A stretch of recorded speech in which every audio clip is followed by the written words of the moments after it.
doesn't like himself, she said, reaching for a tissue. The second friend sat back in her chair, ran a hand over her face and whispered, "Mine doesn't either." All eyes turned to our third friend, also a mother of a boy.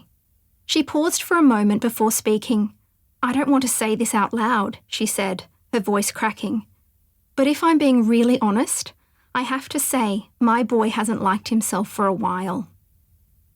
We soon noticed our friends weren't the only ones with this concern. The questions started coming in on social media, in our webinars and in emails, and they haven't stopped. What can I do so that my boy will like himself too? All these people are right to ask this question, because as with girls, absolutely everything that we hope and dream for our boys starts with bringing them up to like themselves. A boy who likes himself will be successful, striving for his goals because he has faith in his ability to achieve them. When he stumbles, he will have the inner strength and resources to pick himself up, learn from his mistakes, and move on. A boy who likes himself will have the courage to apologise and make amends rather than leaving a trail of resentment and unresolved conflict. He will be respectful and kind because he will not have to denigrate others or exploit their weaknesses to feel okay about himself. He will have the self-belief to stand up to his critics and his friends when it is the right thing to do. He will have the strength to face and deal with his own pain rather than trying to repress it or offload it onto someone else. A boy who likes himself will prioritise his physical and mental health because it is natural to care for what you love. We spent 10 years researching how to raise a girl who genuinely likes herself, believes in herself, and will go into the world ready for anything. We didn't deliberately exclude boys from our research and writing. Since we are the parents of girls, they naturally became our focus.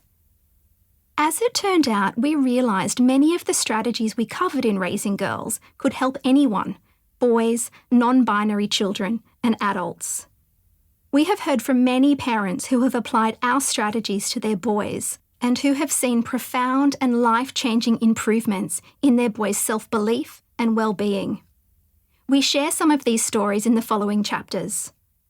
We have also heard from many women who have said that our strategies allowed them to reparent themselves and to understand why they grew up feeling like they were never good enough. And most importantly, that it wasn't their fault. But no matter how much we may wish it were otherwise, there are significant differences in how the world treats girls and boys, differences that affect how they experience the world. Research shows that from the moment a baby boy takes his first breath, the world will treat him differently to how it treats girls.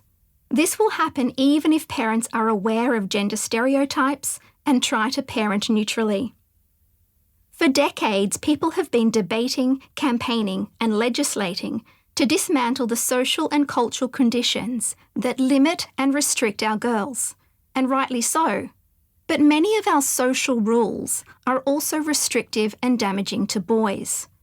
Our society still often expects boys and men to be tough, to not cry, to suppress their emotions, to like sport and hate dancing, to assert their dominance and always be in control, and to never show weakness or ask for help. As Rachel Kasey writes in Boys, we believe that girls can and should play sports, that they're capable of excelling at science and maths, that they can be both vulnerable and strong, that they may grow up to be soldiers, presidents, teachers, doctors, and engineers. But when it comes to challenging gender stereotypes and their effects on boys, we haven't been nearly as thorough or thoughtful. There is still a right way to be a boy and man, and as we'll see in the next section, this right way is suffocating them, stunting their growth, sucking the joy out of their lives, and in some cases, literally killing them. Boys Report Card.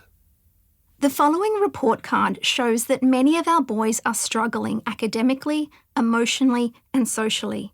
Fortunately, there are answers to these problems, and we have every reason to be optimistic for our boys and their future prospects.